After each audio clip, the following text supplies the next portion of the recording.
This says we're live. Hopefully we're not. It says yes. I can see it in the corner. It says live. Allegedly. It says live. Yeah, allegedly. Yeah. Yep, there's the allegedly sign. Yeah. Allegedly we're live. Come on in, folks. Chat is also live. Allegedly. Somebody give us a test and make sure that's working. Wonderful StreamYard. Wonderful YouTube. I don't broadcast on Facebook anymore. If you're looking for me over there, it's gone. So the connection to Facebook's such a mess that I gave up. So we are archived at the Comic Book Black Belt YouTube channel, the Randy Zim YouTube channel, and the Indie Comics Network YouTube channel. Facebook doesn't want to hold our podcast for any longer than a month anymore. So what's the use? You know, we'll start making reels. Well, there goes Mitch. We'll record our conversation before and after the show and post those as reels. That's what we'll do. Little viral videos. You guys will be arrested within a week.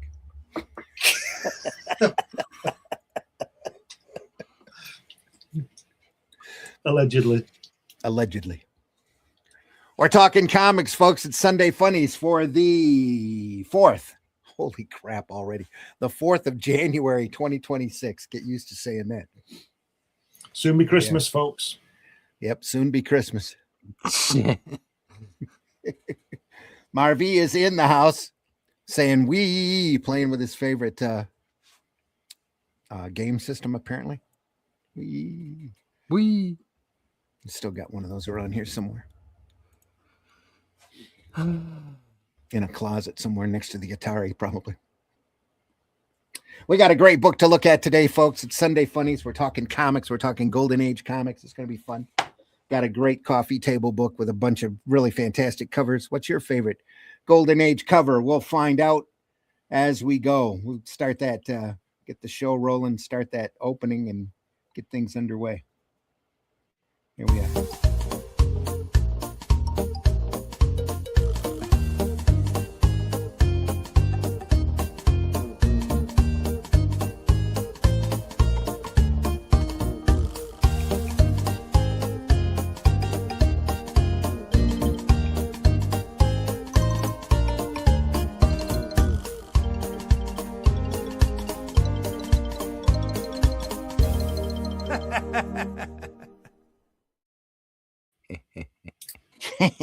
Yeah, come on in, folks.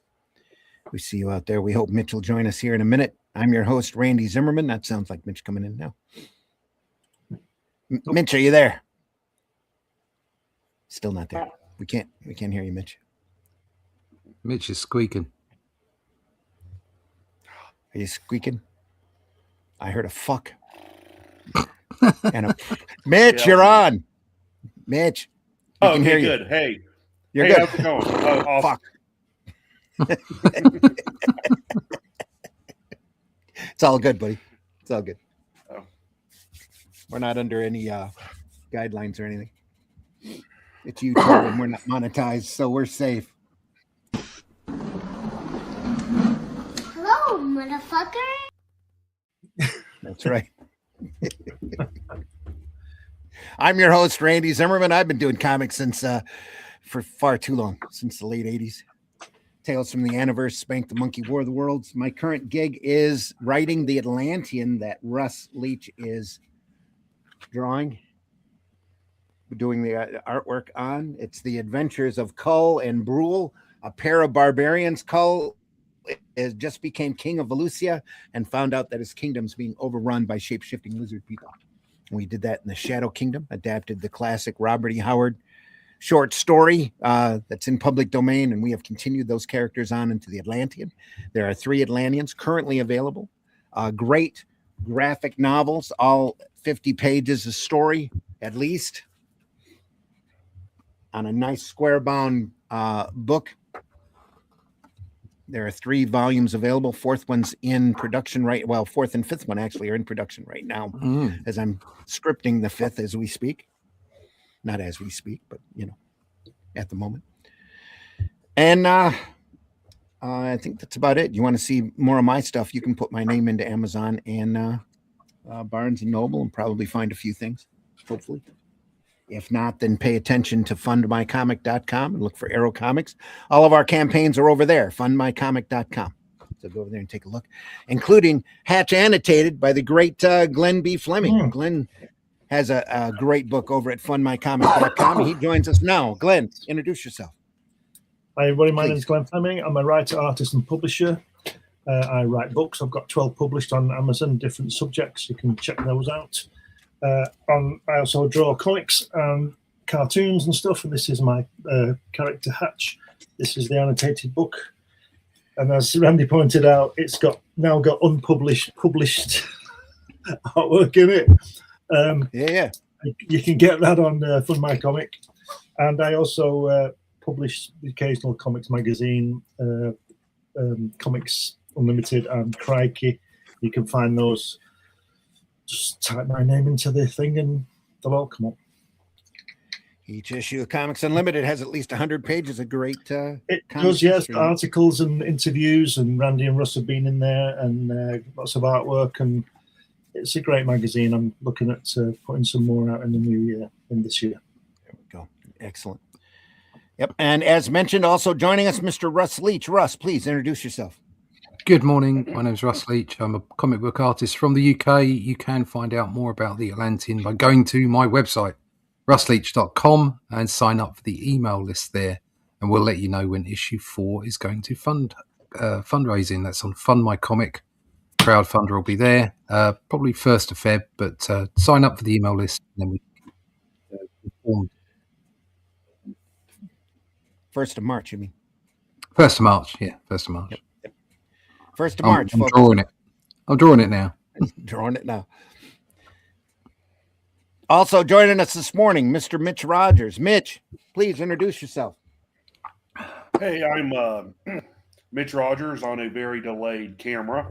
I'm a horror comic book writer and artist from South Carolina, and I do the Boger horror comic book. There's the first volume and the second volume. I'm currently redoing the first volume, and I will be it's online on Global Comics and To Pass when I get the issues done, and then when it's all finished, like I say every week, it'll be available for crowdfunding with extra material. So keep an eye out for that. There you go. We'll have more information on that as it becomes available. Mm-hmm. Mm-hmm. Yeah, currently stuck on the 3rd issue because there's a lot of mythology being done, and I'm trying to get it more streamlined and easier to understand. There we go.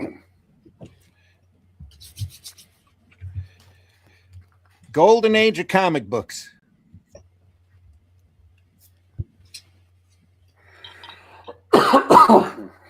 By one Richard O'Brien, 40 color reproductions. This was back before the internet, back before you could just call up an image in Bing or Google and have it pop right up. So we've got a great little coffee table book. Pardon? Check your settings on the camera. Oh boy. Yep. Thank you, StreamYard. Always goes back to a default. Doink. There you go. That's better. That's it. Brilliant. Superman's no longer blurry. Thanks for that. Letting me know. Now I have to go through and readjust everything again. It's for the comics, man. It's for the comics. Exactly.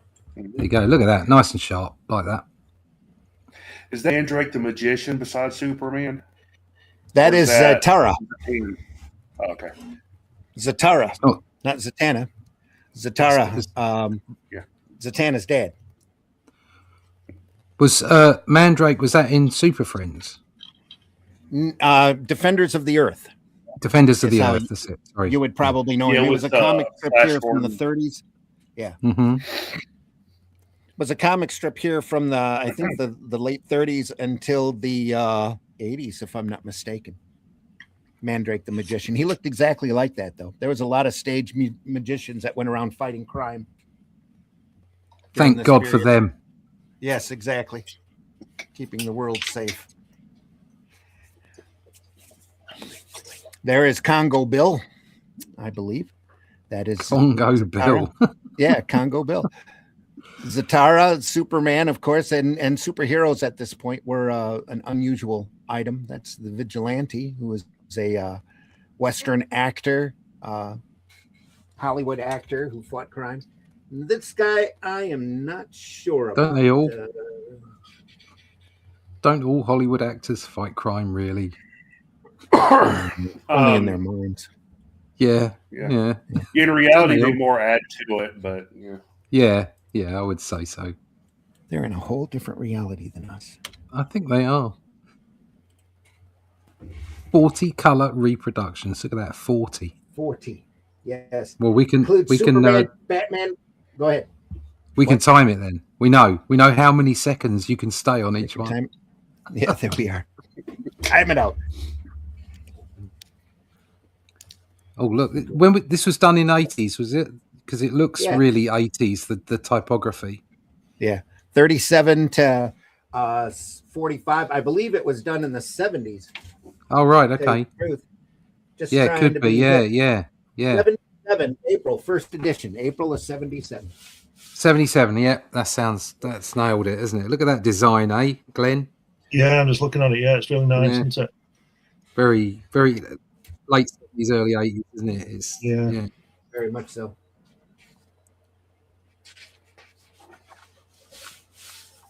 Back when everything was typeset. Yeah. And laid in by hand. Yeah, people made it look good. I can see myself doing that, setting that type up there with cowgum on the board. The galleys of the galley printed out, and although not in 77. That would have been lead, wouldn't it, in 77? Yeah, I don't think paste ups came around until like the early 80s, maybe. I don't know. No, it was. I was paste up. Yeah, go ahead, Glenn. I was doing paste up in 79. Were you really? Yeah. So you were getting galley printed off on photographic paper, and then right. Did you use a waxer? No, I used a waxer at college. Then when I got work, when I started working, we used cowgum.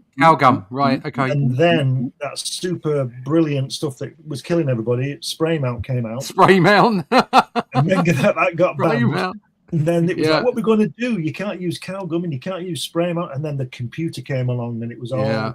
Then everybody was a typesetter. Then all the typesetters went out of business because we could do it. And they'd say, "Oh, don't make good typesetting." No, but it cuts your bill out. It cuts your bill out. Yeah.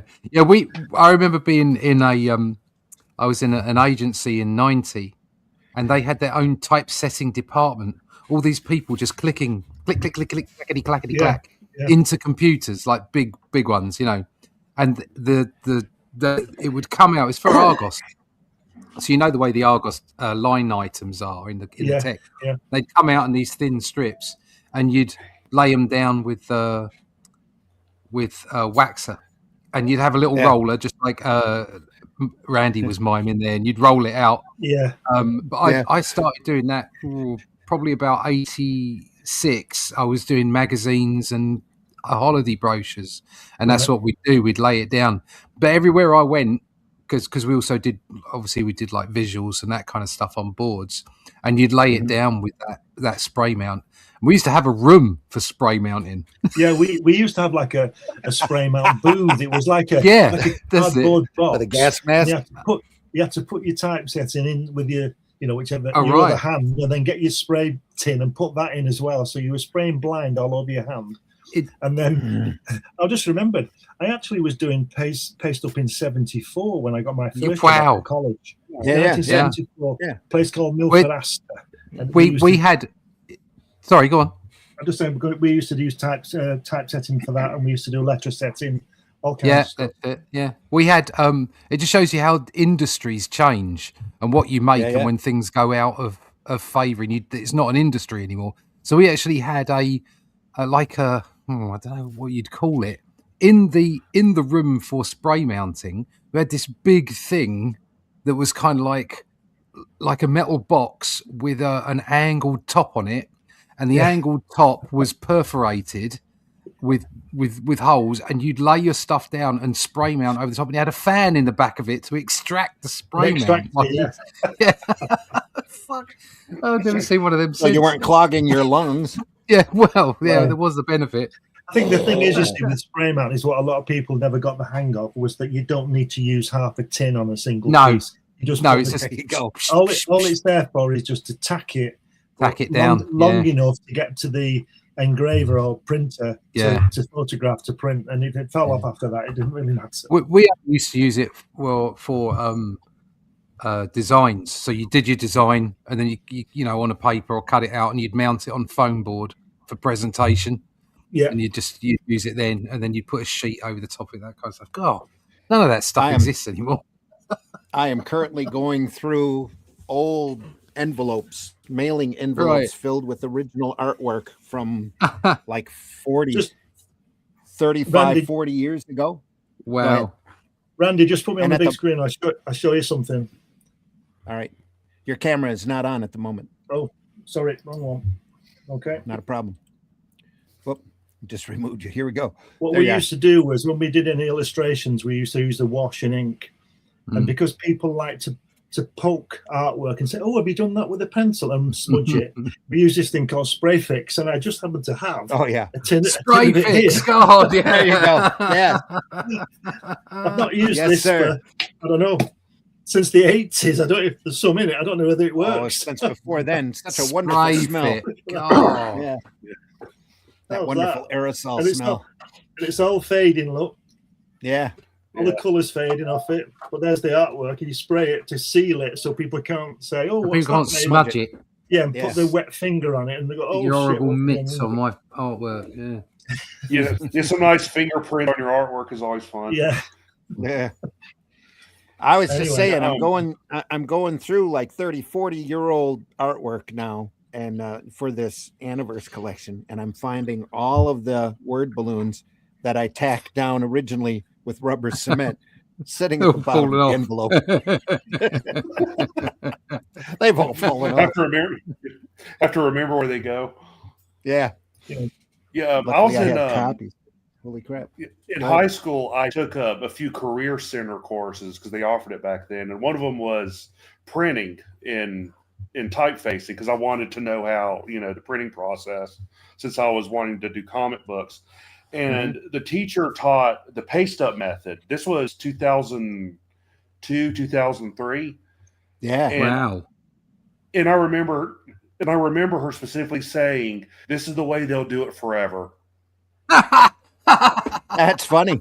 Yeah. That is funny. Yeah. By the time 1997, 96 had rolled around, all our typesetters had been fired and the whole of the art department didn't use wax anymore. Everybody was on an Apple Mac. Yeah. It was like a year later, I think, that InDesign became the industry standard or something. Yeah. I'm like, oh, okay. Yeah. Right around there. Yeah. Yep. Yeah, well, but prior to that, for the previous 7 years, it had been Quark Express. That's right, yeah. Yeah, there you go. Well, get Illustrator and Photoshop. That's all you need. Yeah. That's all you need, yeah. Not anymore. Just think of a 3.5 floppy at about a half an inch thick that fit into your computer. That's Quark Express. Just wonderful stuff. I don't even see that. I haven't seen a Quark cartridge in over a decade. Yeah. Here we go. I've got a disc here, Randy. Or Quark disc. Hang on. No, it's got your camera's not on. You're gonna have to show us. There we go. Oh, floppy disk. Yeah. Hey, look at that. I got boxes of those. I can't access them because none of my computer equipment takes it. No. So I don't know. I don't know whether you can buy an adapter. I suppose you can, but these are brilliant. You can. Yeah. I used to use when it was converting over, I'd get a USB driven floppy disk reader. Right. And what were those other ones before we got there were those optical drives? We got zip. Was they zip cartridges or something? Yeah, and they were like Betamax Yeah. They were awful, weren't they? Yeah. I remember one time we sent an entire catalogue of about 800 pages over the I don't know what you call it, like the internet, but over the wire. ADSL. And we had to leave. Yeah, it took 10 hours to transfer this thing, and we put it on at 8 o'clock at night. When we came back in the morning, when it should have gone, it had not gone, and you didn't know whether it had misfired after the first second or after 7.5 hours. You had to do it all again. That's why it's simpler just to put it on a DVD or a CD and send it in the post. Or get a courier to do it. Yeah. I ran across this the other day while I was cleaning. Oh, look at that camera. Wow. That's a Mavica camera that would take those 3.5-inch computer cartridges and put digital pictures up. Let me show you this. You could take it right out of the Mavic and put it right in your computer, and you have a digital image. For everybody tuning in, we will get to the comics in a minute. We're we're going to look at comics. We're just going through some old technology for a few minutes. Show you. We're just laughing at the old fangled technology. Remember, kids, we lived through all of this. Look at this beauty. Let me show you this beauty. This is my best camera. It doesn't work now. Blowing you up. This is only from 2002. Look at that. There you go. Oh yeah! Oh, wow! Look at that. Marvelous. Look at that. Look at that. Great for when you're in New York taking perspective shots of buildings. Fantastic. Look at that. Heck yeah. Wonderful. Absolutely wonderful. That is amazing. Yeah. That's been all around the world, that camera. I was thinking of getting it fixed, but it's probably cheaper to get a newer one. But they don't make they're all designed to plug and play anymore. Just get They don't make that anymore. Look at that. Oh no, heck no. It's fabulous. Takes movies and all sorts of stuff. Just don't go into a digital museum and you'll be depressed. When they have that under glass talking about how much of an antique it is. Got Carl Zeiss lens as well. Look at that. Beautiful piece of kit. It is. Fantastic. PBR says that's not a floppy disk. You are correct that the 5.5-inch discs were the original floppies, but the colloquial name for those discs was always floppy disks. We still refer to them as floppies. They became known as floppy disks. Yep. Dave's in the house. Hello, friends. Hoping you're having a nice weekend, Dave. You too. Have a great New Year, everybody. Happy New Year. Don't worry, PBR. You're not as old as us. Yeah. Don't worry, the whole book isn't in black and white. Just this cut. Oh, that's good. Just a couple of covers. So here's action one. Well, I guess. Why they do that in black and white? I have no idea. Kind of important. Yeah, that's one of the most important image in the book, probably. It is.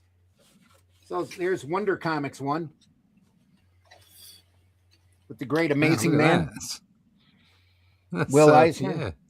There's some perspectives going on in there, isn't there? Wonder Man. I'm sorry. This is Wonder Man. Stopping a plane as he's leaping from building to building. Wonder Comics, one of the first comics by Fawcett. They kept doing Wonder Comics for many years, but there's only 10. The first 10 issues of Wonder Comics have Wonder Man in it because of a cease and desist from DC. As well as who is it? Amazing Man, I think in Amazing Comics that was drawn by Eisner, who actually went to court over it and lost because Eisner was going to lie on the stand. He said, "Yeah, my boss told me to copy Superman." Can I just interrupt you again, just one last time? Absolutely, you can interrupt me how often you need to. Just put me on the screen again. Here we go. What you got, mate? Right, I've just shown you this one. Yeah. Uh-huh. Well, I've also got the baby one. There you go.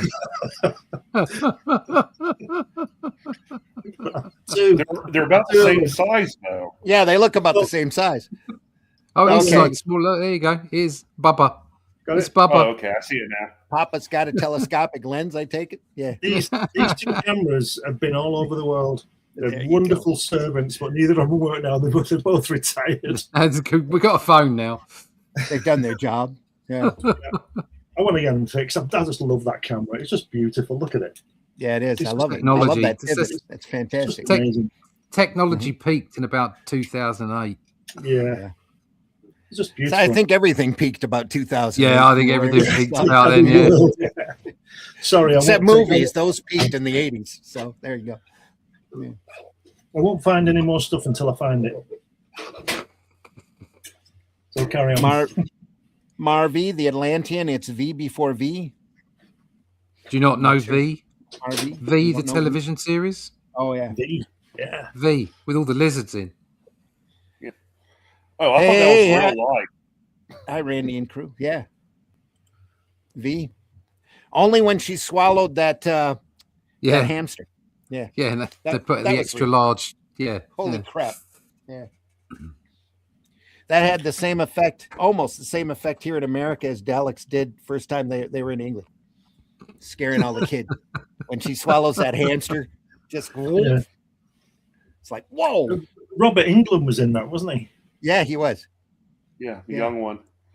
Yeah, there was when I was little, there was a show called Are You Afraid of the Dark on Nickelodeon, which was a horror anthology Yeah. series. And Mm. one of the episodes was basically just a complete rip off of V. It was about a boarding school that was controlled by lizard people. There you go. Aren't Yeah, they they're all? like kidnapping kids. Yeah, they all Yeah, are. true. Yeah, they're like kidnapping kids and sending them back to their homeland as, I think, food, maybe. To serve man. There you go. That's an original idea, isn't it? Well, if you eat all the rich, you'll be fine. There you go. PBR, hey, Randy and crew. Hello to all in chat. PBR, glad you're here. Marvi says, I used to put hairspray on my drawings. It was cheaper. Yep. Yeah. Smelled the same, though. That's not a floppy disk. I think that was called a 3.5-inch hard disk. The floppies, because everything's sexual, you know. The floppies were 5.5 inches and actually were bendable. Hence the floppy name. Well, they still called them floppy even when they shrunk it down.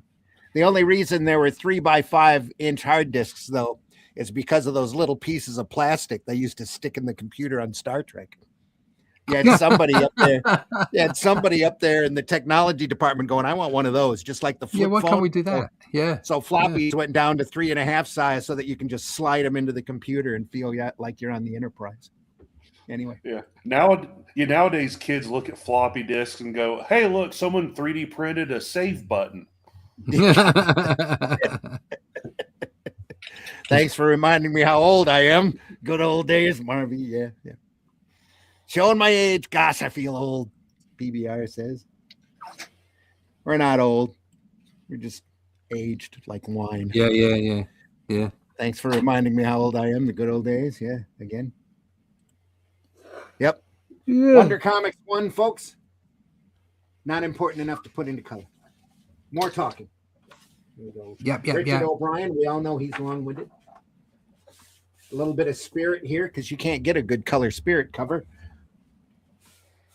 So all of them were printed on newsprint and have yellowed over the years. Great reminder of the spirit here. A little bit of Spectre. Yeah, Spirit's one of my favorite comics of all time. Wonder World number 1. This is the something. Looks a little bit like Fletcher Hanks. Does a little. I'm gonna have to switch my glasses out. Sorry, it's got that wonderful little type.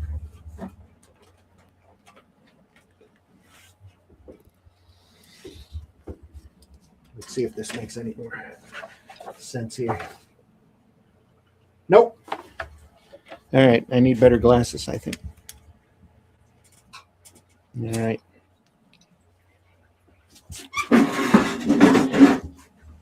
Excuse my shuffling the chair there. Gonna get a.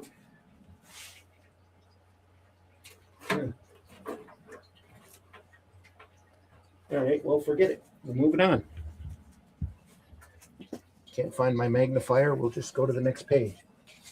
If anyone wants a good laugh, just read some Fletcher Hanks. We'll get around to that here pretty quick.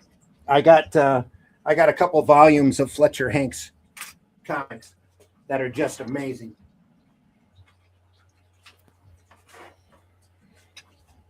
And we all thought Kirby and Ditko was using drugs recreationally. Fletcher Hanks, oh boy, that stuff is absolutely insane.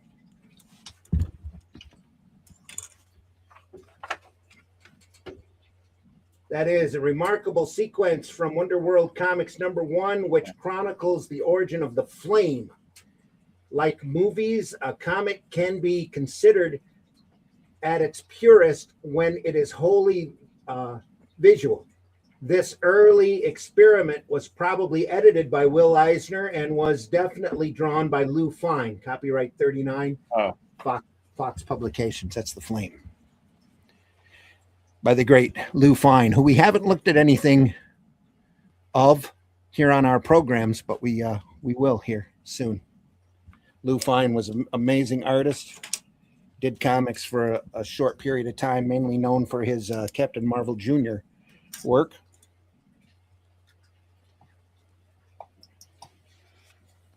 Still a great, great illustrator. Jackpot Comics #1 with Steel Sterling. It's the start of Archie here. Jackpot Comics, Steel Sterling, the MJ Enterprises. I think MJE Publications is how they started out as. Did Pep Comics, PEP. There's Amazing Man Comics. Didn't last for very long. And that's explaining where the Jackpot Comics came from. It's Archie. We do get into color here real quick. Here we go. Here are the color plates.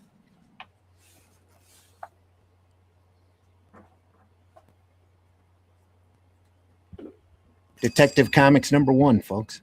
How often do you see that? Wow, I've never seen that.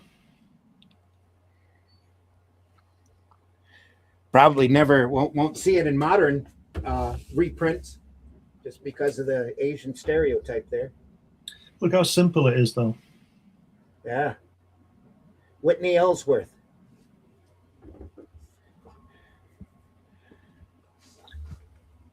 I can never work out why people are so upset by stereotypes, because we all know where stereotypes come from. Yeah, it's the lowest common denominator of the day, you know, how they perceive people or race, knocking it down to a just the basic facts. Usually a bad seed of truth in every stereotype.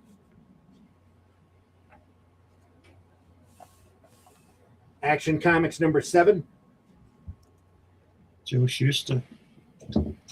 Yep. This is reenacting one of the first Superman stories, where he goes to his local politician and offers to hang him out the window until he does the will of the people. Hey, guess what? It's just started snowing. Ah, Is it? it's snowing. Here we go, yeah. Here we go. Oh no! Here we go. That's going to ruin my morning walk.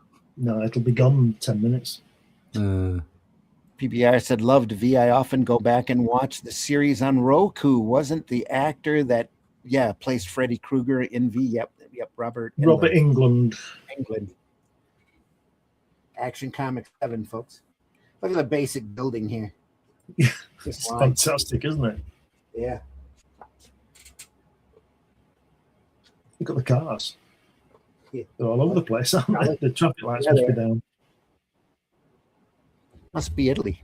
Anyway. I'll tell you what, if you were holding somebody like that, the shoe would come off, wouldn't it? He'd be dead. He's holding his shoe. Sure would. He's not holding his foot, he's holding his shoe. He's gone. It's obviously tied up well. Yeah. Well, you'd be panicking, wouldn't you? He's got a tight grip. Yeah. He's Superman after all. It's got some of those new sketches on, you know, like Yeah. There. They're his slippers. Kind of look like it. Look at that. Action 52, we saw that on the cover. Red Ray. Or world's largest selling comic magazine. Wow.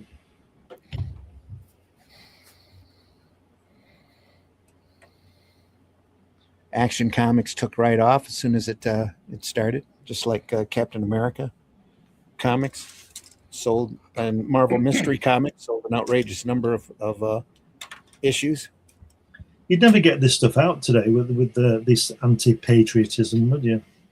Mm-mm.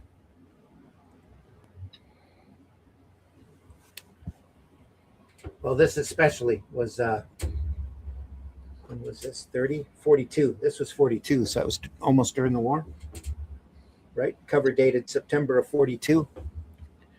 Isn't that right before, a couple months before Pearl Harbor? Right? Or was that 41? No, that was 41. That was 41. So it's in the, just as we're gearing up, going in. Yeah, it was kind of, I think, inevitable that we were going to enter the war at that time. We just didn't know when. Yeah. Well, things were really starting to get out of hand. So, Detective 29. Wow, look at that. Third Batman story. First Hugo Strange. I thought it was the first Dr. Death. Dr. Death, Hugo Strange, same thing. Yeah, true. Yeah. And Hugo Except does Batman look said strange. Dr. Death. Except Yeah, later, yeah. you know, Dr. Death came to be what, Jack Vorkian? So I thought it was always a different character, but I just remember Probably that might have Batman been, said, but I just remember that Batman set him on fire at his first appearance. So there you go. Dr. Death is now Dr. Chard. yeah, I like my Batman the way I like my serial killers, completely psychotic. Number 31, Detective Comics, also classic cover. Is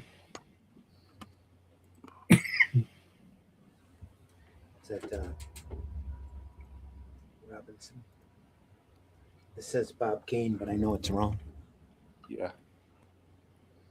Is that not Bob Kane? It's credited to Bob Kane, but it's probably incorrect. Everything was credited to Bob Kane back then. Right, got it. Yeah. I was going to say, did he actually do some drawings? And I just thought he had because it said he'd had. But I think he did a few of the first stories, but then when he got assistants and stuff, all he did was just sign his name to the artwork.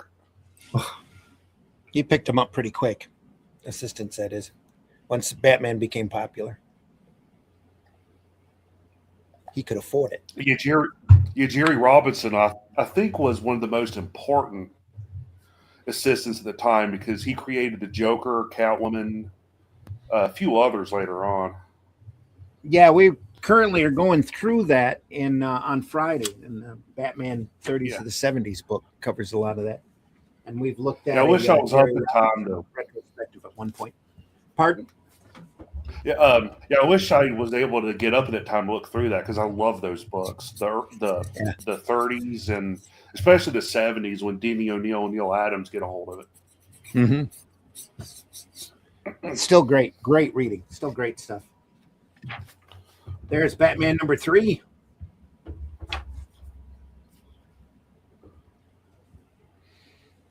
Another classic cover. I think they used that at the start of the Batman TV show.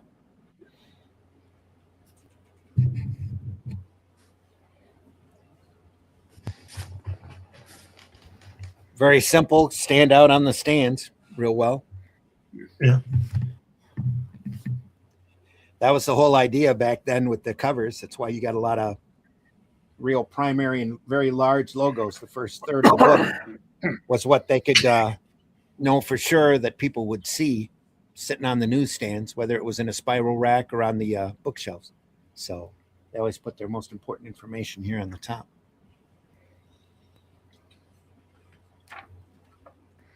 That's why you end up with these broad Sandman titles. And the first third on a very basic primary color. Archie used that for, probably still does use it now, in fact, but they always used it as far as I know. Put a very basic primary color back here behind the title so that it'll pop out when you're looking at it from a distance. And yeah, Sandman cover number 42, Adventure Comics. Yeah, that's a character they really need to do more with. Make a great TV The series. Wesley Dodds. Oh yeah. Yep. Do a 1930s noir, Yeah. pulp detective type story with it, with Sandman. That would be excellent. I don't know if that'll ever be made now. So we'll see. Flash Comics number 2, Hawkman on the cover. Even though the Flash is the main star. Look at the zap at the buildings. Yeah. Kaplow. Got wham. Oop. The Flash.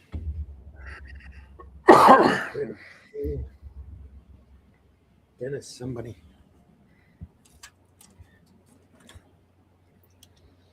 So I'll just keep my bifocals on with the way this lettering is on the opposite page. Dennis Neville. Dennis Neville. Neville. Johnny Thunder. Cliff Cornwall. The Whip. And the Flash, the fastest man alive, as well as Hawkman. Probably drawn by Joe Kubert. Where did the Flash get his power from? Struck by lightning. Yeah. Was he? Yeah. Which is better than the Wizard from Marvel. The Wizard got his powers by an infusion of mongoose blood. Yeah, they kind dear. of Something like that. with the Barry Allen version, they kind of made it more more than just he was struck by lightning, something to do with like the Speed Force, and he was struck by a bolt of lightning from the Speed Force or something, instead of just being struck by lightning. Who started all that was Bill Loebs back during the Wally West Flash days when the Speed Force was brought in. Originally, he was Barry Allen was struck by a bolt of lightning in front of a rack full of chemicals, and the chemicals and the lightning combined together to avail him to run fast. Yeah, like he was getting the hell out of there because the building was on fire. Yeah. Well, it was only later they covered it. They designed the Speed Force and had this like other spiritual being that gave other beings the ability to run fast, or this entity, I guess you would say. More fun comics. Dude, Number 54, the Spectre. Wow. Bernard Bailey. That's another character that they could do a great TV show on. It's a great series of stories by Michael Fleischer and Jim Aparo that we'll look at eventually, of the Spectre. That's just phenomenal stuff. Who drew the Spectre that I would have looked at in the 60s, late 60s? That was Murphy Anderson and maybe Carmine, but mainly Murphy when they were reviving the Golden Age characters. Did he also do Dead Man? Did a lot of that stuff. Murphy Anderson. And Adams did Dead Man for the majority of it. At the same time. Yeah. Yeah. Right, got it. Well, everything runs in fads, and back in the late 70s, there was a big supernatural fad going on. So they revised the Spectre. And they ran him, Spectre, with, I think it was John Ostrander and Tom Morgan. I want to say they ran that for 70, 80 issues. It was really a good series. I know the wife used to love reading it. But definitely a character that's way underused. Could be doing a hell of a lot more with. Says, let's see here. Tank Ferret in the house. B1 PBR. This is getting powers from internet gases is way ahead of anything else. There you go. That was great. We're just going to get internet gases. Yeah.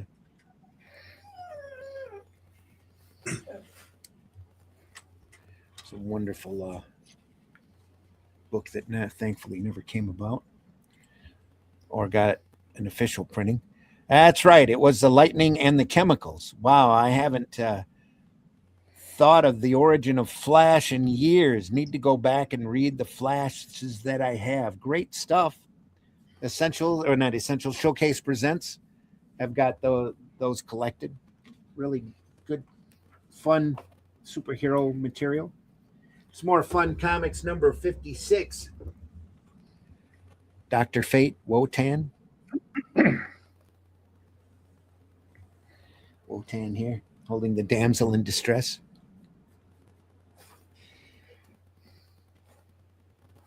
Big cinematic trope. Save the girl. Exaggerated shoulder pads here. I'm the doctor. Also a character that's been way overlooked. And he's in Black Adam. Pierce Brosnan plays Dr. Fate. That's probably about the best version of the character I've seen. They used the helmet in Smallville for a little while. Yeah, they also had it in, I think, the Constantine show that was on about 10 years ago. Yeah. The helmet, not the character. Right.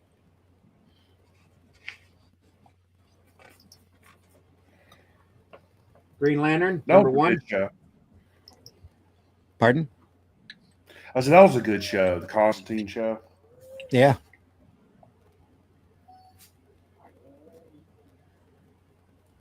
It's a bit more fluid, isn't it?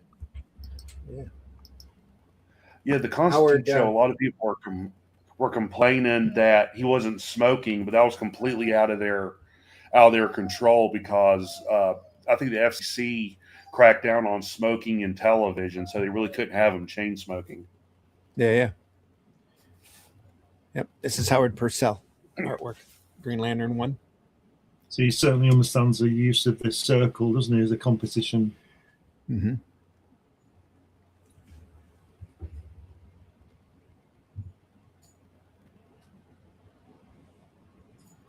It's got a great flow to it. Love that logo. Yeah. Wonder Woman number 1. H.G. Peters. Wow. Chosen I like the way specifically the by American Moulton. soldiers have their First World War uniforms before they got that new helmet after they entered the war. Yep. Those horses and those soldiers look very Kirby-esque, don't they? Summer of 42. Yeah, Peters had a very unique, almost retro Art Deco style to his work. Like I said, Moulton chose him specifically. And he did all of the Wonder Woman stories while Moulton was alive.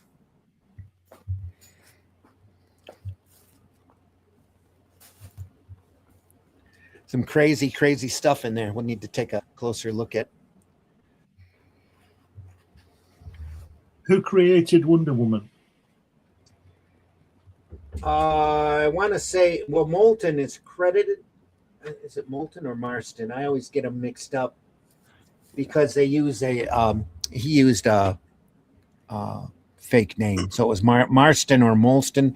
The guy who he actually didn't create, but he helped promote the lie detector back in the late 40s or early 40s. That's why Wonder Woman has a lasso that makes people tell the truth. Yeah. But and he also had a livid maid too. That wasn't a maid. That wasn't a maid. Well, yeah. I was going in that direction, but I was. Wonder Woman is at the end of what I was saying. Yeah, Wonder Woman is probably one of the most degenerate and perverted comic books ever.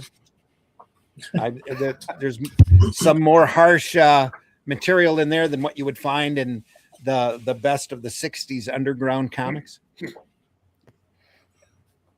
It's kind of right up there with Milo Manera. Yeah. Almost. She becomes completely powerless when she's bound up. She's tied up quite often. There's almost lot of young every boys.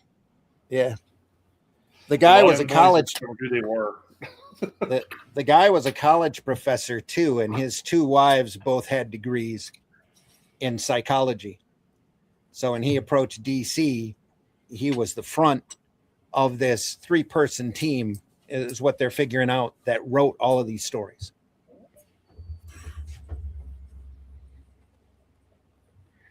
So, and they were,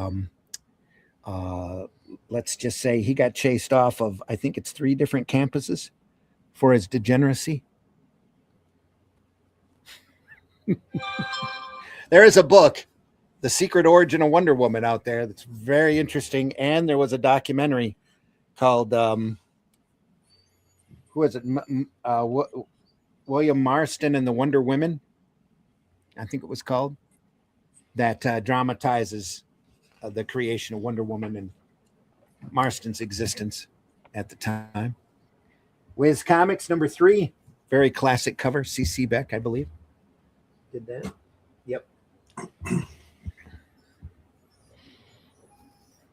But yeah, there's a whole lot behind Wonder Woman that very few people want to talk about, especially DC.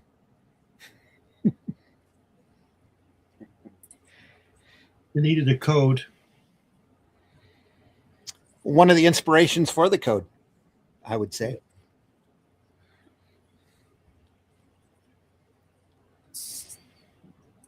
There's here the Aparo Spectre had brilliant art. I think it was Tom Mandrake later on. Yeah, Mandrake did the regular series.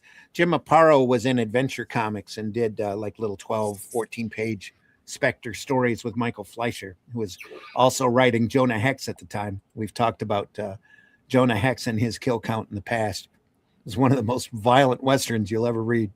Happy New Year, all. Thanks, Matt Black Gaming in the house. Good to see you here. Wama. Wonder Woman, Randy? What? Not sure what you meant. Wonder Woman, there's an N there.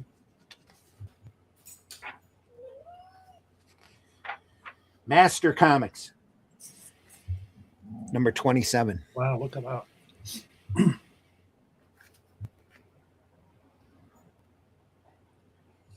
That is credited Captain to, Nazi.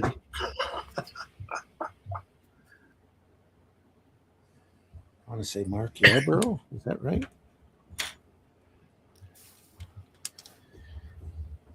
V for victory, at least. Mac Raboy did that. Again, another artist that's very underappreciated in comics. Went on to do Flash Gordon after Raymond.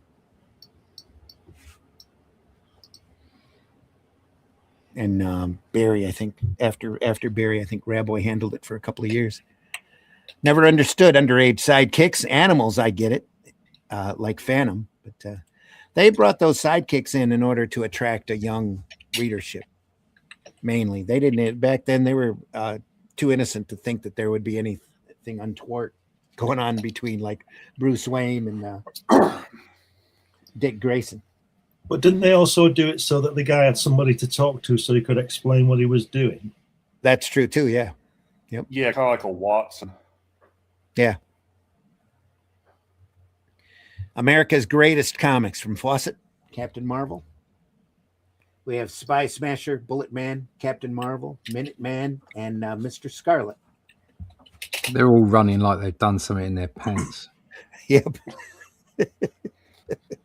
Run away. Minute Man, that's what his girlfriend calls him. Yep. Too true. Such a great era for patriotic heroes back then. Every little aspect had every little patriotic aspect had a superhero named after it. Look a bit light on the feet, those two on the left, don't they? Yeah. Spy Smasher had a great movie, Serial. That was a lot of fun. He was a very popular Fawcett character. Bullet Man first premiered in Nickel Comics, where they tried to sell comics for 5 cents. Wasn't quite successful. So he ended up moving, I think, into Wonder Comics after that. I think that guy on the right there is skipping. Yeah, he's all a bit light on the feet. Is that mincing? Almost mincing. Yes, Almost mincing. Matt Black says, yeah. Skipping along.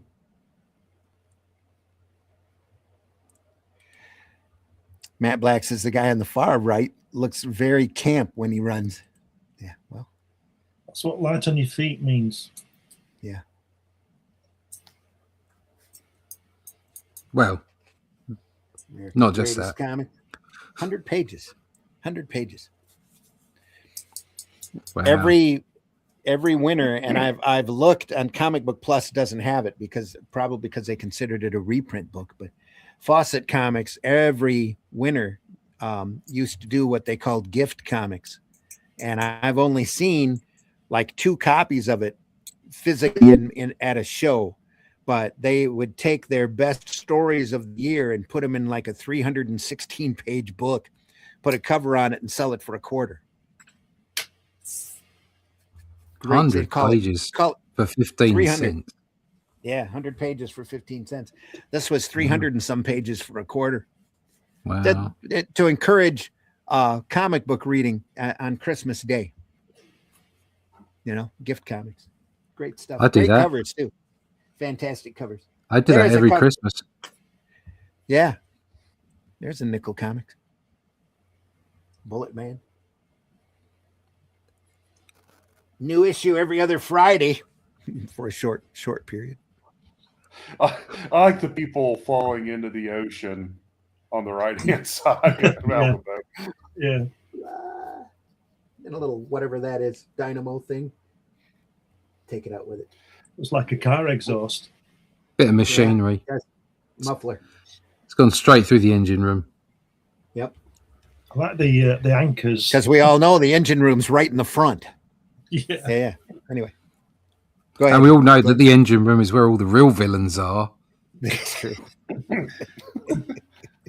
I think those guys falling out are making swastikas the way they're drawn. Quick, lads, we're on our way out. Let's just hang a pose before we hit the water. What can you do? I can do a swastika. I can do a Y. Mystery Men Comics. Look at that. Is that Will? He's got another body growing out of his neck. Will Eisner there. Featuring Rex Dexter of Mars. I think Rex was also in Planet Comics. The Blue Beetle. I think Rex was in the circus. He's giving me a backache just looking at him. At least he's got his belt on there. Yeah. His hernia belt.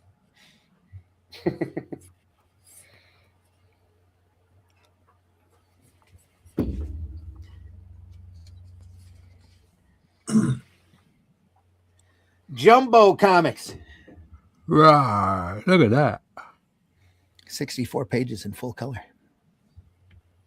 For 10 cents. Yeah. This is Lou Fine. Didn't have to throw that spear very far, it looks like. Yeah, I mean, I would just stab him with it instead of just throw it. Yeah, it's odd trajectory, isn't it, the way he's thrown it? Weird Stories of the Supernatural. What number is this? Number 10. October, November of 1939. Like the little plastic wrap helmet here.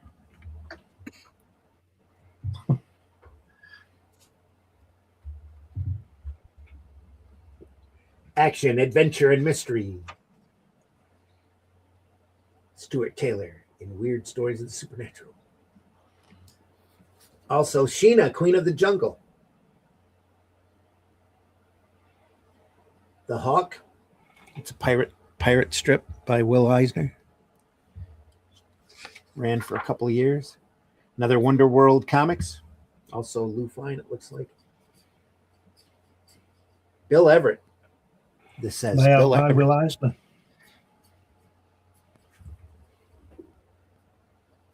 Bill Everett and Eisner. Oh, ink by Lou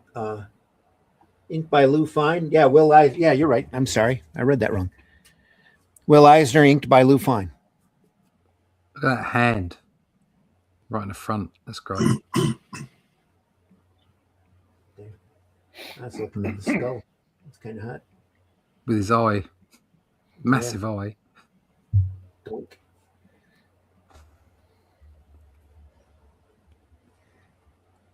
It's that Yarko the Great, Master of Magic. K-51, Spies at War. Patty O'Day, newsreel reporter. Spark Stevens of the Navy. Dr. Fung, super sleuth of the Orient. And Mob Buster. And I believe that's the Flame there on the cover. He had a gun that shoot flames. That was his whole power. The flamethrower. Yeah. Stop or I'll burn you alive. Planet Comics. Whoop. Sorry, folks. Classic.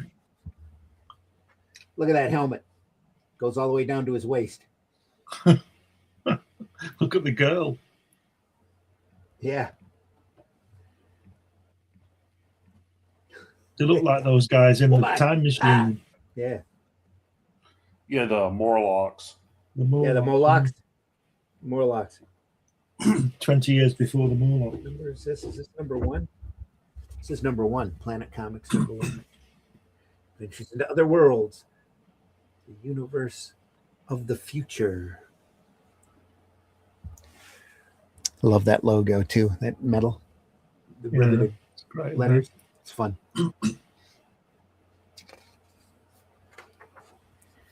Another Jungle Comics. Wow. This one with Kranga, Jungle Lord. Will Eisner again. On the layout. It's when you could clear your throat and name a jungle man. Kranga. Yeah, there you go.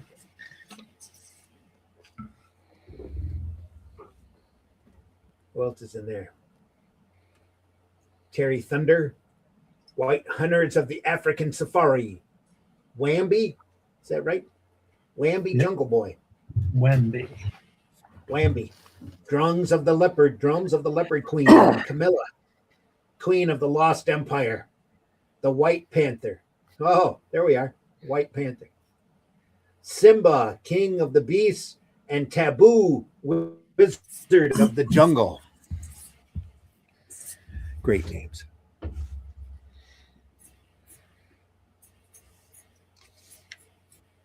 Jungle Comics. Here's another Jumbo Comics. This is another Minuteman, Hawk. Is that This is Washington? the Hawk, Buccaneer Vengeance. Ah. Who, what? That is I was Eisner, I asking- believe. Yeah. No, I meant the character looked like George Washington when you first. Yeah. Oh, Hey, yeah. Look, Uncle The Sam. Hawk. It's Uncle Sam. Who's the Your Country Needs You? Is that Uncle Sam? Uncle Sam has like Uncle the Sam? top hat and the goatee. Yeah. Well, Yeah, just a little looking at goatee on. his shirt's got stripes on it. No. Yeah. Yeah. Now published every month. Whether you want it or not. Spencer Steele. Peter Puff. Yeah. My favorite is it Escape Europe. Nice use of Wax is Europe. perspective there. They're really high up in the rigging, aren't they? If you look, you can see the guys down below. Yeah. So if you look at the comics of yesteryear, they look very primitive compared to post-war comics. It's as if the veterans like Jack Kirby and Stan Lee had an epiphany moment when they came back from Europe Well, Except what had happened, Except Stan Lee didn't come back from Europe because he never went out of the Yeah. United States. he never left. Really, what happened is you saw comics growing up because of the soldiers in the war were using it comics for entertainment. Because other than that, in the radio, they didn't have anything. So nowadays, they just look at their phone. So my favorite Will Eisner that I have is Signal from Space. Such a fan of Eisner. Yeah, it's a great story. Hello, Washington. Yeah, I see that. Haha.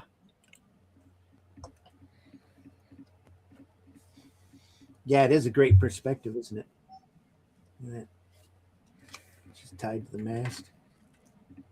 It's another ship coming in. There's a lot going on. Fantastic Comics. Is it Samson? Yeah, it's Samson. So Will Eisner's doing a lot of layouts on this stuff, isn't he?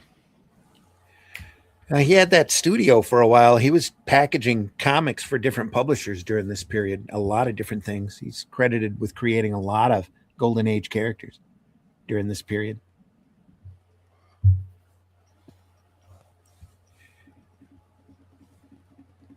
Including turning Uncle Sam into a comic book hero. So, as opposed to a recruitment mascot. Stardust is in Fantastic Comics. That's Fletcher. Mm-hmm.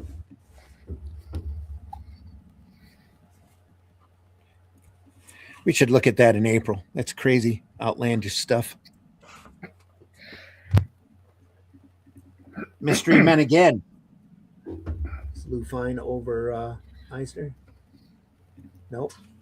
Nope, this is all Eisner here. Mystery Men Blue Beetle. Looks a lot like the Phantom. It does. Yep. And I'm sure that's intentional. Phantom was pretty big when he come out. Real popular. Only he doesn't have the striped underwear. Anyway. Blue Beetle. Every issue. Startling Adventures of the Blue Beetle. Here's National Comics. This is Uncle Sam. Again, Will Eisner. Yeah. Smashes the invading legions of the Mad Dictator. Also, a gripping adventure with Quicksilver, Merlin, Kid Patrol, and many others. Kid Patrol.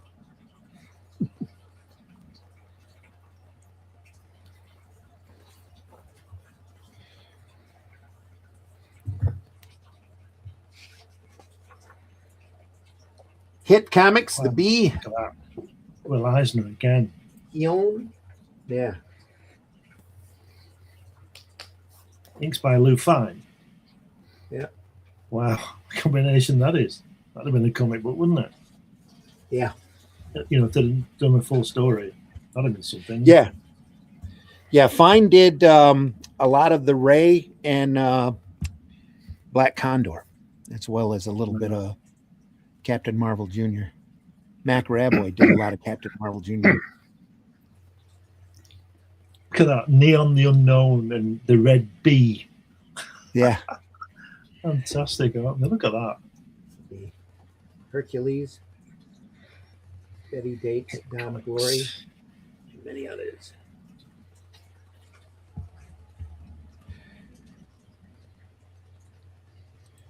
What's that? Ubana.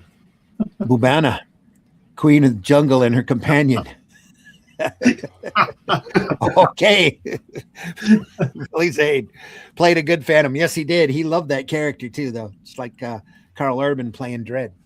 He's wanting to do it his whole life, so did it faithfully. Jumbo Comics, number 40 with Sheena. Wow. Now, you wouldn't throw that spear at that girl, would you? Well, you wouldn't think so, but anyway. She's only got a knife. Come on. Yeah. Great cover. No, but I'd still spear her though. Just behave yourself. Mitch.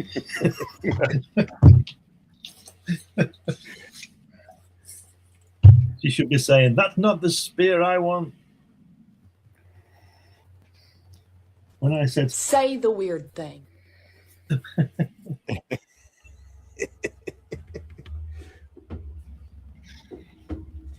Ellensworth, who did that? Doug? Dan? Dan Zolnarovich. Never heard of him. Good though. Well, nice girls. Yeah, it starts with a Z. Look at that. Zoin. Yeah, Zoinarowicz. Zoinarowicz. And Zol. Zolmer. Owich. Yeah. It's probably a pseudonym for Jack Kirby or something like that. Never know.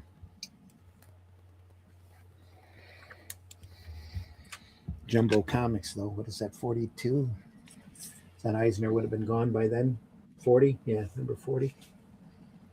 Eisner was doing Spirit by that point. Silver Streak Comics, The Claw Returns. Oh, look at that. That's great.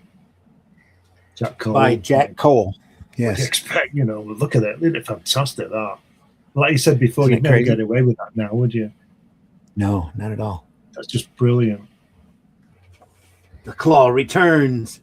Yeah. That's fantastic. And look at the gorgeous girl as well, draped over again. Wally Wood's reading these, isn't he? Just a couple of those. Yeah. Oh, yeah. Oh, yeah. And talk about the Yellow Menace, though. Holy crap. There you are. Look at those eyebrows even just hanging down. That's crazy. You'd sit there and look at that for a while. Look at it. I don't know if that's flesh or teeth here from inside of his mouth. I know those are teeth. I think it's saliva coming over his teeth, isn't it? Is that, yeah, saliva coming off his gums? That's crazy. Look there. It's all melting in his hands. Yeah, it's mad, isn't it? That It is. Look at the way that girl's draped, and it's fantastic. That girl at the bottom. Here. Yeah, it's just great. And the bullet bouncing off his head. That's fantastic. Was that September 43? Wow. Yeah. Daredevil battles the Claw. Is that Cole again? Yeah. Jack Cole. They've sort of impeded him there with that circle on that cover, haven't they? They wasted a lot of space there. Kind of, yeah. Could have put some verbiage down there in the corners. Yeah, that was probably what was going to happen, wasn't it? Nice lettering on that Daredevil, wasn't it?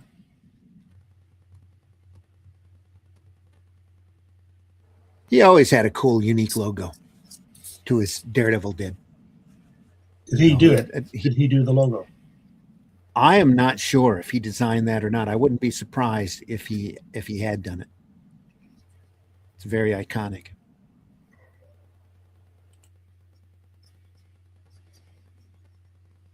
Didn't he do Plastic Man? Yeah. Yeah, he That created later on. Worked for Lev Gleason. No, it's about the same. I think it's around the same time. This is what, January 41, so that's summer of 1. 40. He'd be producing this, wouldn't he? Yeah, he probably did Plastic Man after this then. Right. So I know he worked for Quality for a little while. It's like he worked for Lev Gleason for, I don't know, maybe 6 months to a year. Doing the Claw, and the early Daredevil material is his. The one that actually used the character. Early on in the Daredevil comics, he ended up getting a kid gang, and they took over his comic. They kept Daredevil Comics as a title, but Daredevil dropped out, and the Little Wise Guys took over the whole book. That's what they were called, the Little Wise Guys. Zip Comics. Steel Sterling again, Man of Steel.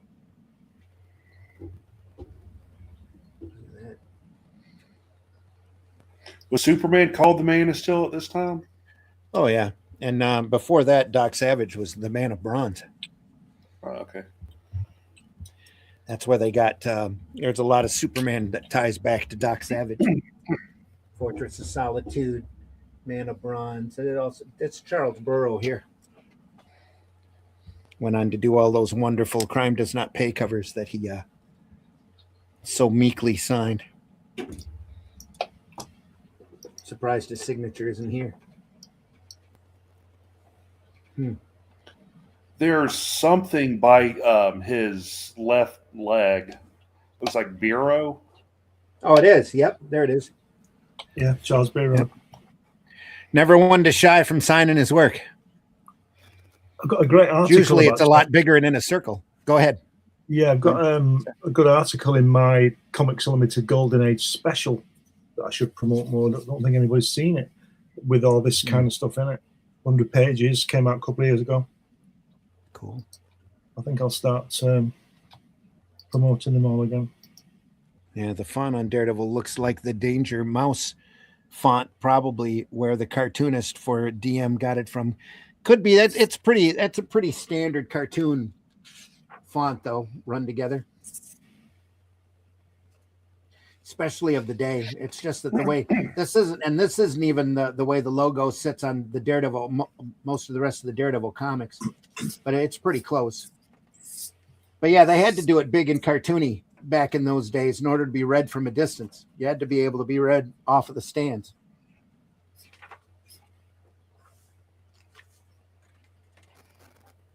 Boy Comics. The Claw. Iron Jaw returns. Actually, Iron Jaw. This is Crime Buster. Little boy wears boxers on the outside of his red flannels. Look at that. Charles Burrow again. Wow. Best Crime Buster story of them all. And Charles, not afraid to sign it. There we are. Wow. Love the swastika menace around the world. Look to it. Yeah. I like his really cool. iron jaw. And look at the little monkey pulling his hair from the top of the logo. Yeah.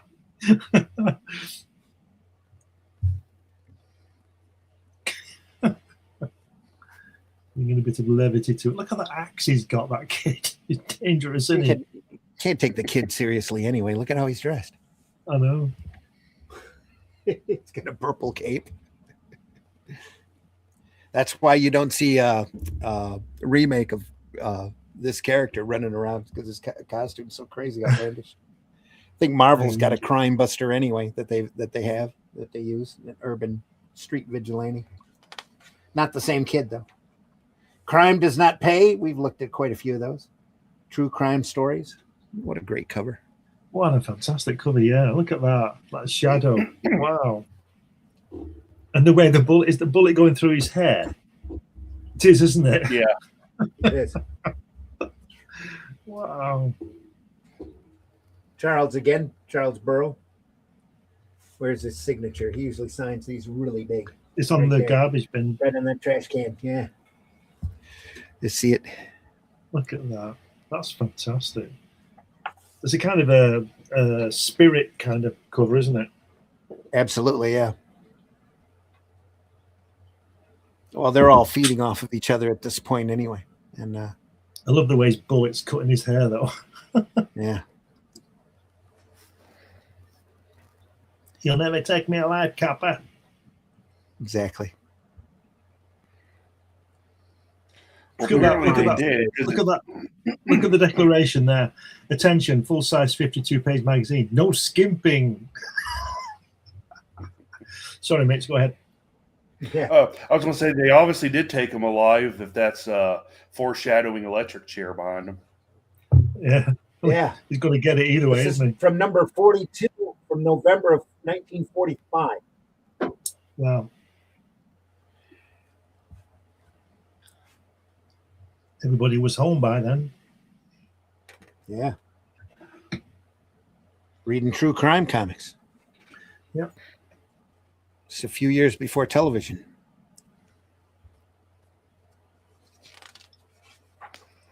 Here's Pep Comics with the Shield. Then That's Archie, cool. MJE. Look at that. Look at those legs. Yeah, got some muscles on him, and he Yes. doesn't skip leg day.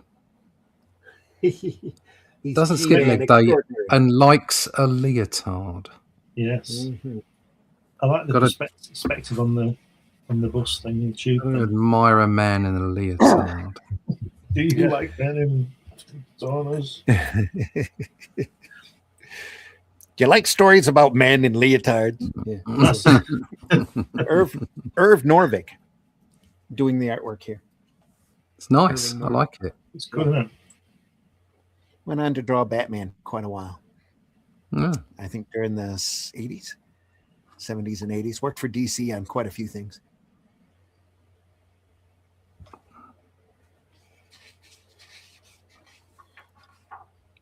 Hangman. Look at that. Oh, look at that. It's got a swastika for a face. That's full on, isn't it? Look at that. Harry. He's got an alien in a jar. Bob. Yeah. Yeah. Harry Lucy. He's got a couple of aliens, yeah. That can't be his real name. Harry Lucy. Is it? The Hangman. Nazis and Japs. Charles was here. Lucey. Yep. Harry Lucy. Hangman number 1. MLJ Enterprises. That's Archie again. He might have had an easier time with these covers because they were in public domain and easy to display, even though he gives everybody copyright on them. Look at that. Nazis and Japs, you rats, beware. Wow. Everyone always forgets the Italians. We fought them too. Yeah. Only for 5 minutes, though. Yeah.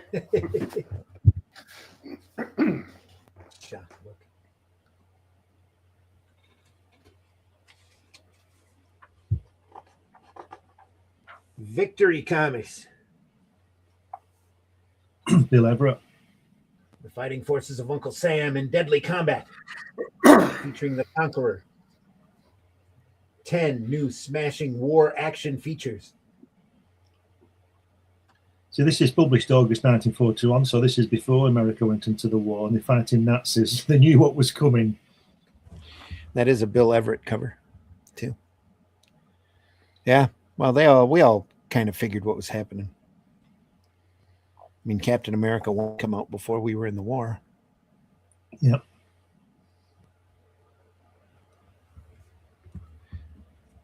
Again, they've got the English helmets on before they had their own helmet, American troops.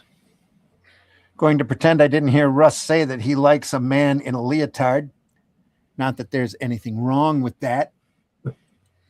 PBR says, talking of Charles, where is that Rammer guy? I've not seen him for a while. He's probably busy sleeping in. Charles likes a slinky, outfit every now and then. That's what I've heard. He particularly likes those dancing trousers.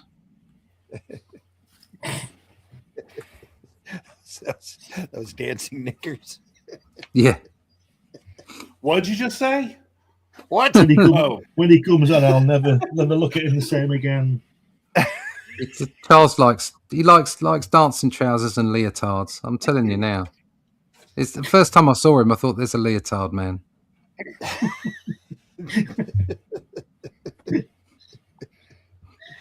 Oh, I was never going to forgive you for that one. Anyway. He loves it. Don't forget Ben Affleck. If it wasn't for him, we would have lost the Battle of Britain. Okay. Ben Affleck. Look at that guy pulling her hair. Look at that big floating eye. Flaming at that. It's a big flaming floating eye. It's the Masked Marvel, Keen Detective Funnies. The eye's power ray repels the attacking aliens. What aliens? They're people. Yeah. Features the Masked Marvel, Spark O'Leary, Dan Dennis, FBI, Amateur G-Man, Spy Hunters, The Eye, and Dean Denton. There you go. Isn't that logo weak, hovering in that massive space where you can't see it? Horribly weak. Yeah, very weak.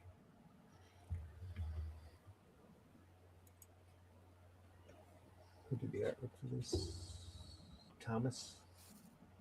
Frank Thomas. Yeah, it's a signature. Almost looks like Frank Brunner's signature. Yeah, Frank Thomas. Yeah. Frank Thomas, folks.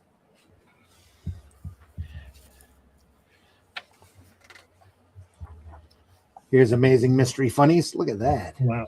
It's a Phantom of the Fair. Speed Centaur. Is that Eisner again? No. That's Like background. Leo Mori. I like how that guy saved one woman from that train. At least she'll be all right. Yeah, no, there's nothing wrong with being a bit selective, is it? He thinks she's cute. He's almost wearing a cloak. Yeah. He's got a cape. Tight bodysuit. Almost tight. It's got a few wrinkles here. Phantom of the Fair, folks. Amazing Mystery Funnies. October 1939. This is volume 2, number 10. Amazing Mystery Funnies. Oh. Funny Pages. Wow.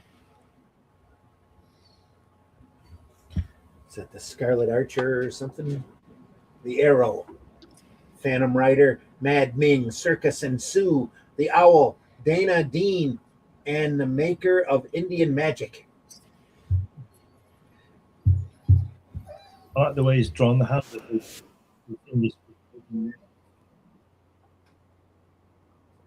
By Harold D. Love. L-O-V.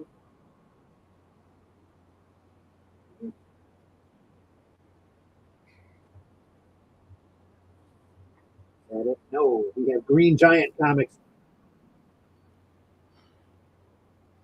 Not quite jolly. Green Giant.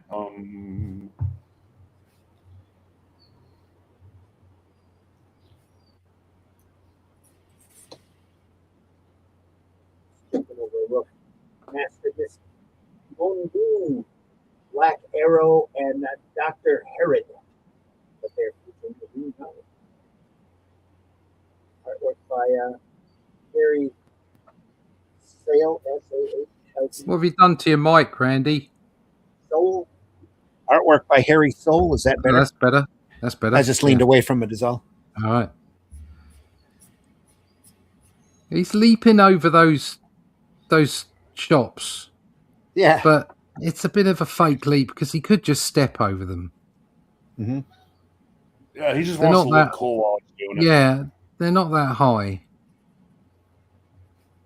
He's got in the Green Giant, where he's up there in the Green Giant logo, he's got very long legs. Or is it a very short body? I can't work it out. Probably a little of both. I'm going to say both.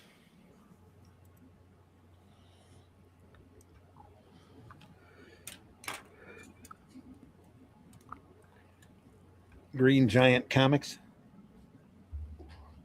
Green Giant. Wow, that cover with the flaming eye, spectacular. Those two guys are squashed out, and look at the car taking off together. Taking off. You can tell it's going fast because all four wheels are off the ground. Yeah. Has he got a donut for a wheel there? Yeah. It's getting the hell out of there. Yeah, he does. That's the way they donuts. Oh, they gave over here we do call spare tires donuts. Yeah.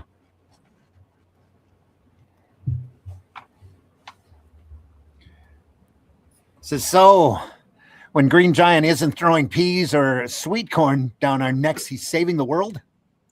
Yeah. Yes. Only when he's not jolly. Yeah. It all depends on how much whiskey he has in him, whether or not he's jolly.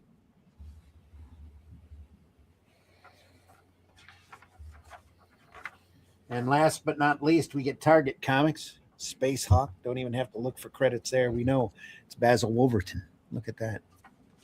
Basil. I thought you said Bernie Wrightson for a minute then. I thought, wow, he's changed his style. Bernie Wrightson. No, Basil Wolverton. Little whiskey. Yeah. It's got it's a bit of a Wallace and Gromit feel to it, isn't it? Yeah. Always loved his inking style, though. His stippling here, cross hatching, just amazing. Great stuff. Target Comics.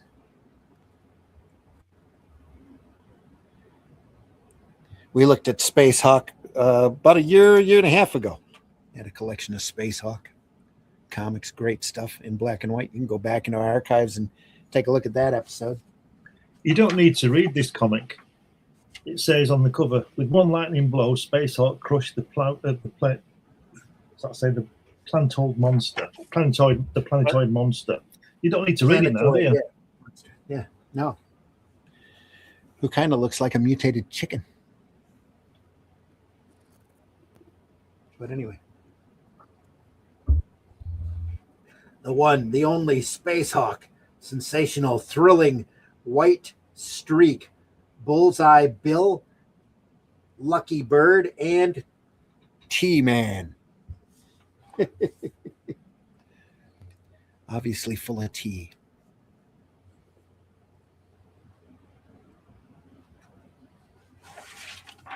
And that's it. It's a collector's dream. Says so right there on the cover. Your back cover. Collector's dream. That has to be the lamest punch ever. Thanks for mentioning the whiskey. Was wondering why my coffee tasted flat. PBR says. There you go. Has to be the lamest punch ever. Yeah. That has been Golden Age of comic books. That was good. Mm-hmm. 57 through 45. Oh, time for us to go. Notes by Riff Raff himself. So there we go. Is it time to go? Yeah, we're past the 1:30 mark. We can take off. It's time to go. It's time to go. Time to go. We looked at this great book on Friday. Batman from the 30s to the 70s. We got about halfway through it. So we're in the 50s. Right at the most outlandish times. Just got to see Ace the Bat Hound. The great origin of Ace. More stuff coming. This will be Friday, 5 a.m. Comics by Night. Next Sunday, I think I've got a book on Al Plastino. Oh, wow, look at that. Last Superman Standing. We'll take a look at that great artist, Al Plastino. It's really an illustrated biography. There aren't a lot of full-page illustrations in the book. It's more of a biography than an art book, but it's got some great examples of his work, including some fantastic pencil work in it. We'll take a look at it then. Al Plastino, folks, next Sunday. Superman artist extraordinaire.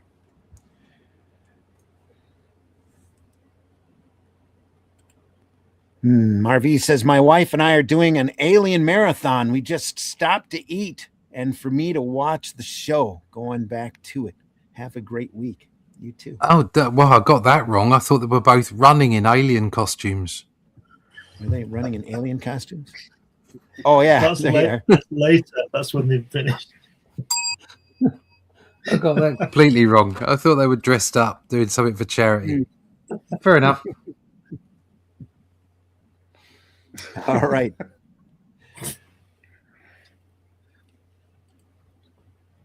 Marvy thought that was funny. Mitch, please tell folks how they can find you. Well, you can find me. You can There you find me at on Facebook. You can find me at my website, celticcrosscomics.com.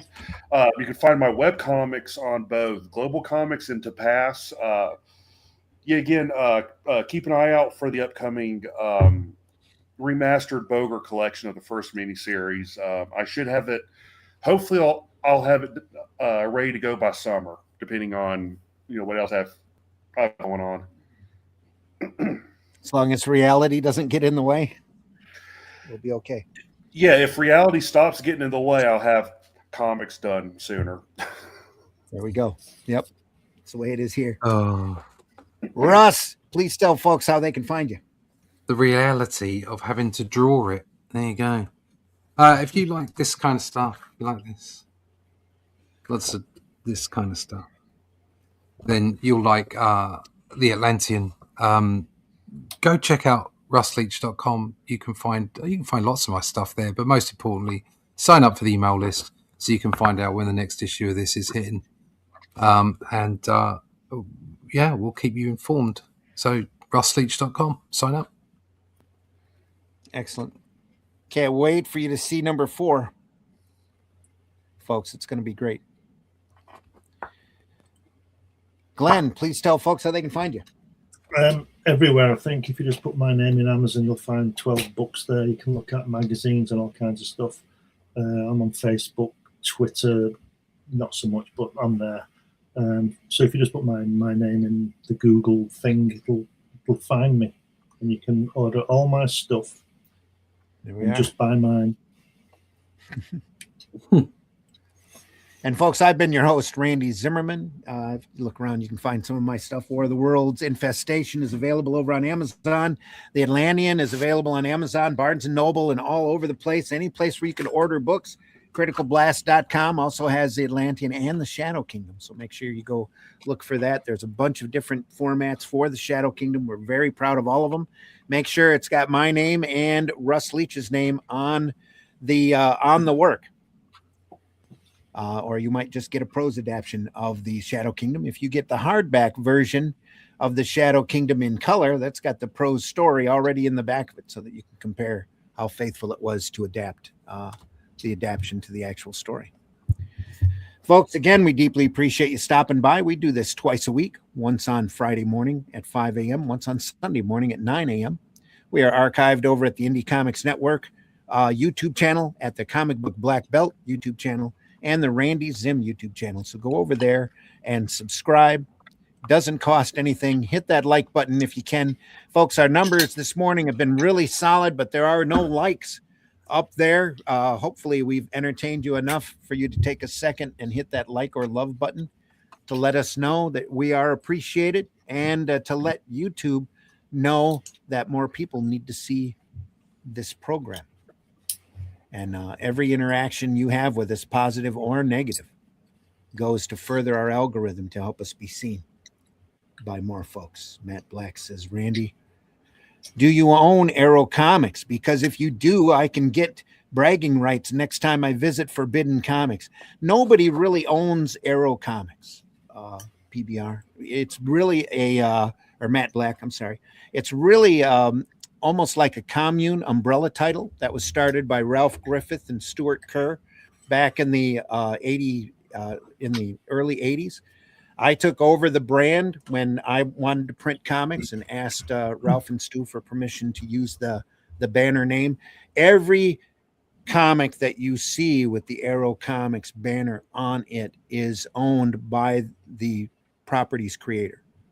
Arrow Comics doesn't own a single IP and is just a unified publishing brand that we use in order to hopefully promote and each other, and to show a level of quality with our work, so that when you see that Arrow Comics logo, you can expect a certain level of professionalism and quality with the printed work.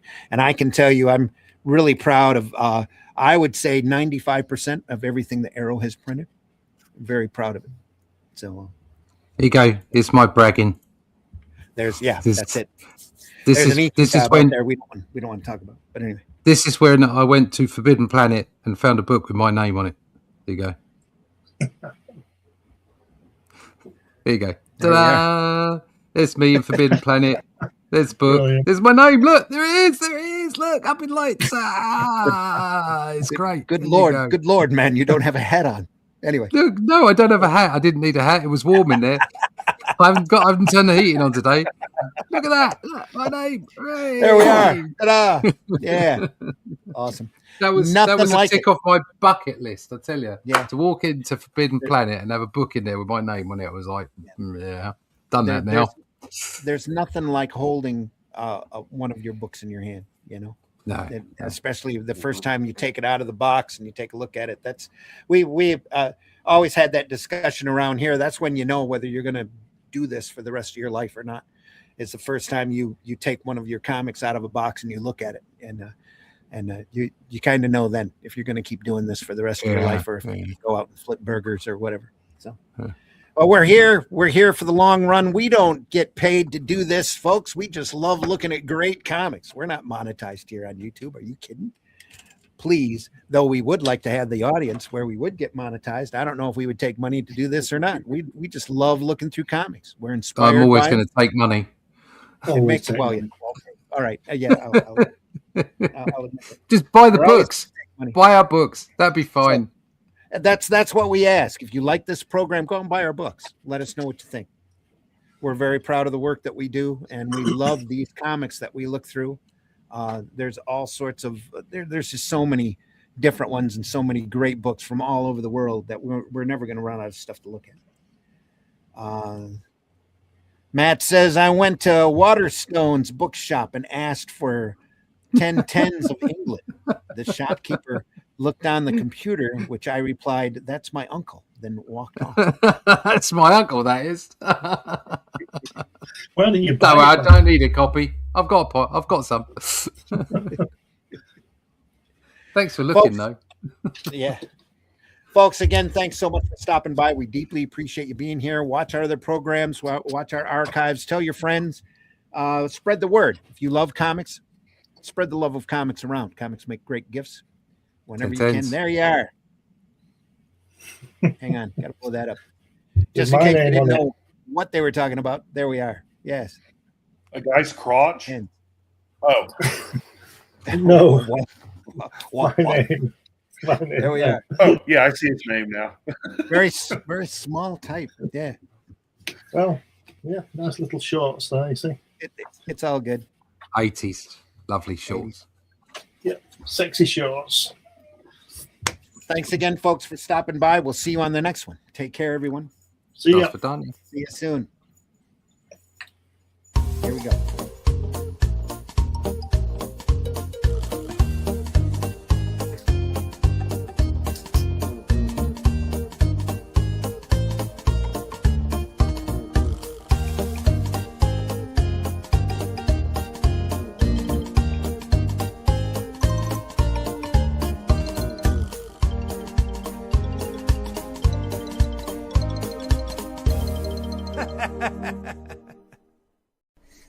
Do you draw the Flintstones naked?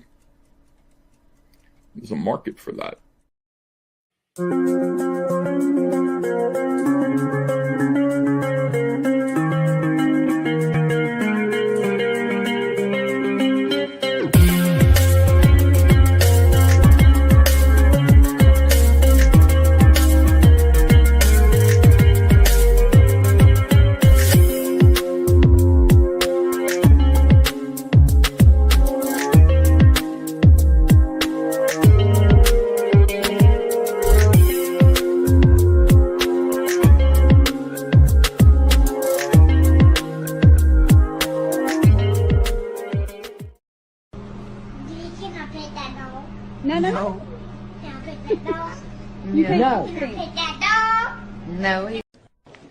Hi, would you like some headphones? Absolutely, but How did you know my name was Phones? Hi, y'all. It's time for Appalachian Word of the Day. The word of the day is chores. Hey, honey, don't grab that. It ain't chores. In the time before Atlantis sank, when the lands of this world were savage and untamed, one man would claim his destiny, seizing his place as a king. After defending his throne and learning the devastating truth of the Serpent Kingdom and its deadly cults, King Kull in his right hand ruled the Spear Slayer, make a solemn vow to hunt down and destroy the hidden empire of these serpent demons. These are the tales of those journeys. This is the Atlantean. Tales inspired by the brilliance of Robert E. Howard, featuring his first barbarian characters as introduced in the pages of his classic tale, The Shadow Kingdom. Each volume contains beautifully painted covers and around 50 pages of original black and white art and story, featuring classic sword and sorcery adventures you don't want to miss. Join us on these epic adventures and sign up now for news with the email list at russleach.com. Bring your axe and prepare for battle. Look what I found. It's a marijuana. Honey, that's a skunk. Then why does it smell like you? Honey, stay right. So you're telling me I can buy my knickers right here in Kmart? That's right. Kmart sells knickers right here in the store. That's incredible. I know. And Kmart has knickers for all occasions. I bought some work knickers for the yard. I have my lazy knickers for lounging around the house. And I bought some knickers for my boyfriend's birthday. Party time, knickers. I got me some dancing knickers. Wait a minute, what'd he say? Aw, knickers, please. But what if I can't make it to the store? No problem. Just go online and Kmart will ship your knickers to you anywhere in the world. By boat. Huh. Perfect. Come into Kmart all month long for our special knicker promotion. Promotion? Now that's what I'm talking about. Taste the biscuit. Taste the goodness of the biscuit.